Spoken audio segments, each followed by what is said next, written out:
Welcome back. Well, retail sales came out earlier today, and as we told you earlier, it was a pretty pleasant surprise that we got, up 0.7 percentage point versus a decline of 0.2%. Here to discuss that data further is Ted Rossman, Senior Industry Analyst at creditcards.com. Ted, thanks so much for being here. A pretty decent beat, right? And then we also saw that August sales numbers went up as well, up to 0.9%. A little bit of a juxtaposition when we saw consumer sentiment numbers out today, which were at an almost decade low. So perhaps the road in the future may not be quite as rosy. But when you look at today's number and the data from today, I'd love to get your read on what the numbers look like to you, which sectors perform the best, starting with services. The resilience of consumer spending really stands out to me here because this was the fifth month in a row when the consensus analyst estimate was for a monthly drop in retail sales. And it was the third time in those 5 months that we actually saw a surprise increase. So it really does fly in the face of those consumer sentiment numbers you were mentioning. Sentiment is low, but spending is high. And if we look especially at the year-over-year comparisons that I think are really most instructive here, we see gas stations with a big gain. Now that's an inflation story.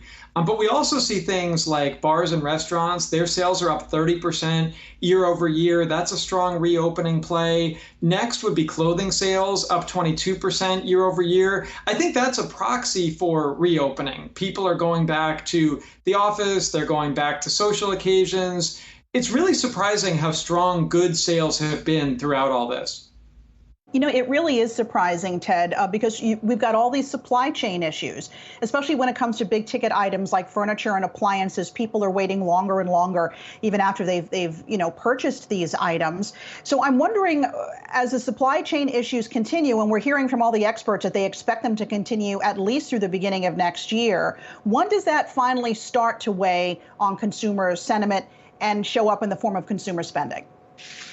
This is another one, just like the downbeat confidence numbers, you would think that this would be hitting these sales more, but the supply chain disruptions, the inflation news, it's really not doing much to dampen these stats. We did see electronic sales dip a little bit month over month. They were one of only two categories. Health was the other one that went down a little bit. But, really the story has been remarkably positive. I think what it goes to show is that there are some shortages of certain items. It was interesting. Car sales actually increased month over month because that's one that we've been hearing about a tremendous amount of shortages. But, it seems like maybe people are making substitutions. And even if they can't get exactly what they're looking for, they're buying something else.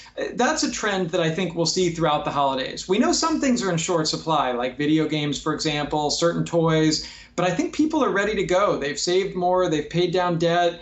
Retail's in a strong place right now. Well, as we move forward into the holiday season, how much of an impact do you think consumer sentiment will have? I know you said that it doesn't play as much, but it is much more of a forward-looking number, right? Some of these numbers that we got, there were also back-to-school sales, which I'm sure helped boost the bottom line for the data that we saw today. But moving forward, I know there's also a lot of money on the sidelines, right? We hear that there's $800 billion in checkable deposits. People have the money and they're willing to spend. How much of this is going to come down to supply chain issues and not being able to get the goods they want? How does the holiday season look as far as sales?